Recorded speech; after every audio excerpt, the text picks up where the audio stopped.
तो बड़ी खबर आधार कार्ड को लेकर, जहां पर भारत सरकार इसे लेकर बड़ी तैयारी में है।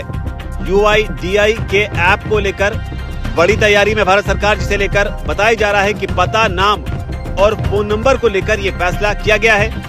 आधार नंबर जारी करने वाली सरकारी संस्था है जिसका नाम है unique identification authority of India, यानी कि UIDAI। इसके बारे में खबर आ रही है कि जल्द ही ये नया ऐप लॉन्च करने वाली है। ये ऐप इसी साल 2025 के अंत तक लॉन्च हो जाएगी। इसके अलावा जो जानकारी मिल रही है, ये ऐप ऑल इन वन होगा, जिसका ई-आधार मोबाइल ऐप जो है वो एंड्रॉइड और iOS दोनों फोन पर काम करेगा। यानी जिनके पास में एंड्रॉइड फोन है या जिनके पास में एप्पल फोन है, दोनों के लिए ऐप जो है वो जारी किया जाएगा।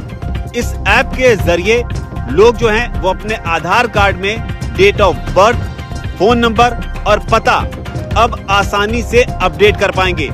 जो बड़ी बात यह है कि पहले इन कामों के लिए उन्हें आधार सेवा केंद्र या आधार सेंटर जाना पड़ता था, लेकिन अब ऐसा नहीं करना होगा। फिलहाल M आधार ऐप जो है वो मौजूद है, जिसमें यूजर्स अपना आधार डेटा सेव करते हैं। लेकिन अब जल्द ही UIDAI एक नया ऐप लेकर आने की तैयारी में है, जिसके जरिए बताया ये जा रहा है कि ये ऐप आधार कार्ड में जो डेटा है या जो जानकारी है उसे अपडेट करने का जो प्रोसेस है उसे आसान बनाने की दिशा में उठाया गया कदम है। लगातार भारत सरकार की ओर से कहा जाता है कि ईज ऑफ लिविंग, यानी लोगों के जिंदगी जीने के तरीकों को कैसे आसान बनाया जाए, उसे लेकर सरकार काम करती है। और इसी कड़ी में इस नए ऐप को लेकर ये बड़ी अपडेट है, जिसके बाद अब यूजर्स को सरकारी दफ्तरों के चक्कर काटने या फिर बायोमेट्रिक ऑथेंटिकेशन अपडेट करवाने की जरूरत नहीं होगी। इसके अलावा जो बड़ी बात है वो ये भी है कि इस ऐप के बारे में ये भी कहा जा रहा है कि ये AI से लैस होगी।